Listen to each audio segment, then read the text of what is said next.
shouldn't know. I got secrets.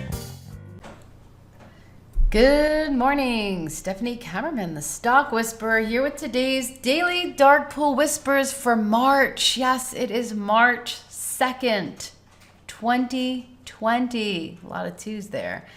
Yeah, let's start with the SPY because we got the biggest dark pool level that we have had in 2 years. 297.89. Go ahead and draw a line on your chart. And bullish above, bearish below, no thinking. Let's see how we close today. It could be a wild ride, and we can definitely get quite a few dark pool prints that are coming in today. We'll see what level we get today.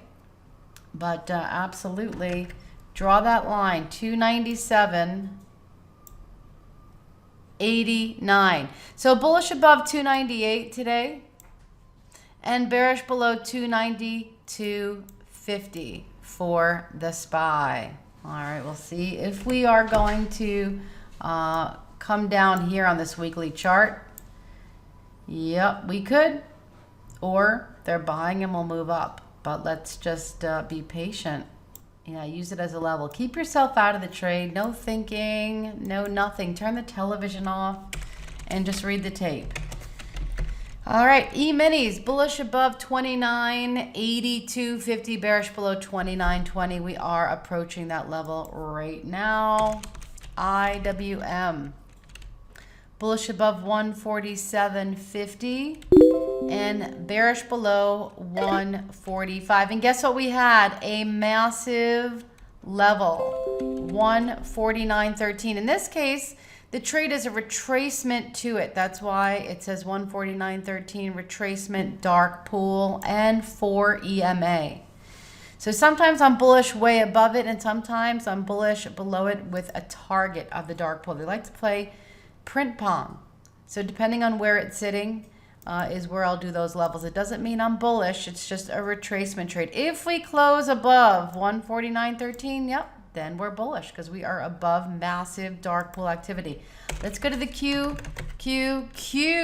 Very big level, 205.79. So in this case, I am bullish above it, 206.25, and bearish below 203 for the QQQs. Let's go to the Nasdaq futures. Bullish above 85.75, bear below 83.50. We're in between there. Let's check out the oil. Yeah, oil. Guess what happened? We came down to my trend line. Remember this one? I know you thought I was crazy. But I said, if we can't hold on to this area, look out below. We're most likely going to come down here. And that's exactly where we went and bounced. Now, this trend line is from a very long time ago, by the way. Yeah, all the way back in 2015 and still good. So, yeah, that is a key area. Obviously, if we couldn't hold this 42 area, 42.50, I would say, then look out below. Yeah, that is a pretty big support line as well, right? Going back. So we should get a little bit of a bounce here. Let's go back to a 5-minute chart for oil. All right, so today bullish above 45.50. Oh, we're going up. Bearish below 44.50. All right, so I'm going to draw the line, look out below. Then you see these dotted lines. These are those trend lines right here, here, and here, which is great because if we were to go below that, then, yeah, we would turn bearish really, really fast. Let's go to the gold futures. All right, gold futures, 1,600, pretty big level, which is a pivot. I will be bullish above 1620 today. A little bit of room there. Hold on a minute.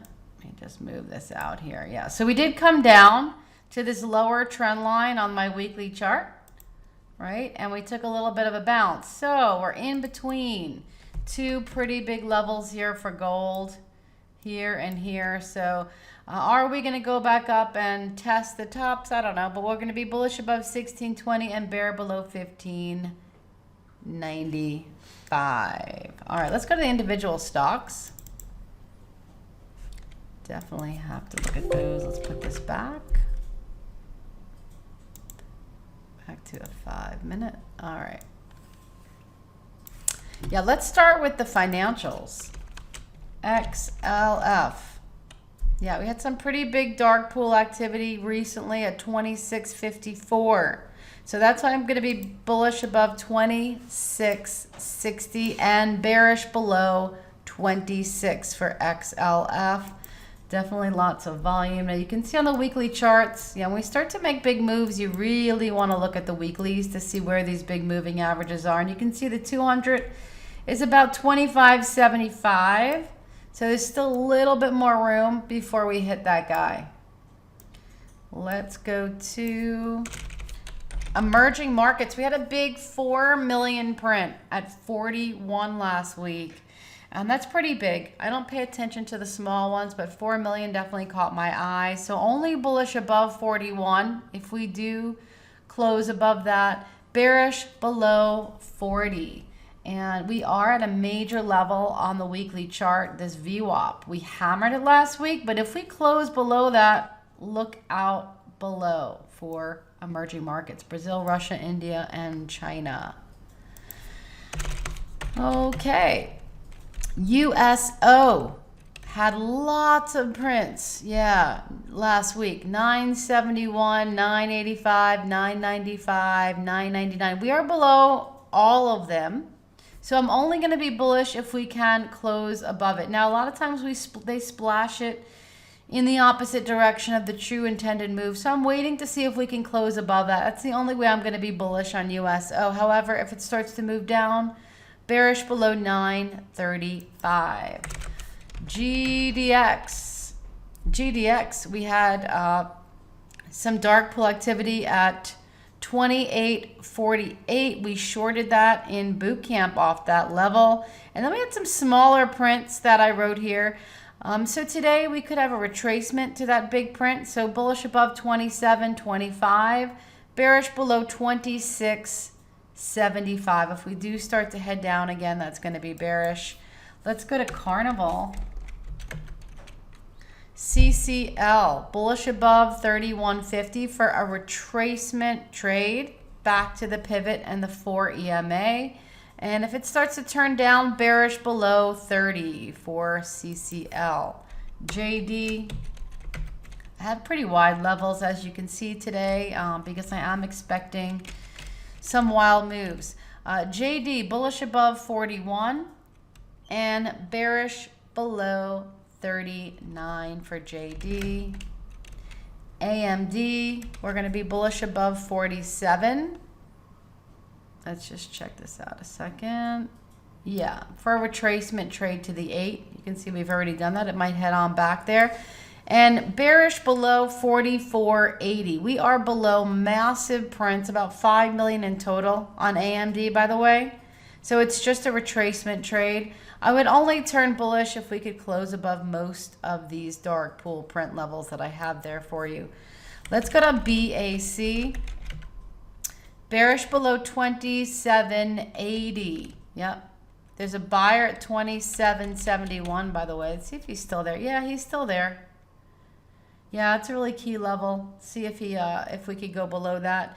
Bullish above 28.50 for a retracement trade. We have Twitter. Pinky picked that one. Yeah, pre-market volume. Bullish above 36.50. Bearish below 34.50 for Twitter. TLT, massive prints came in again last week at that 155 area. So we're bullish above 156.50. And if we do turn down and go below those prints, I would turn bearish below 154.80. American Airlines, we all rocked this on the short side in boot camp last week. We had new fresh prints, by the way, 1 million at 20. Right, we had 9 million sell prints, by the way. So 1 million, maybe he's covering his short position. But we're bullish above 19.50 for a retracement to that 20 dark pool level. And then bearish below 18.50. There you have it. Those are your whispers of the day for March 2nd, 2020. Be careful out there. Volatility's high. Those option prices are pretty pricey. So if you don't know what you're doing, stay out until things calm down. Until next time, happy trading, everybody. No thinking, that's my secret. Gonna keep it my secret.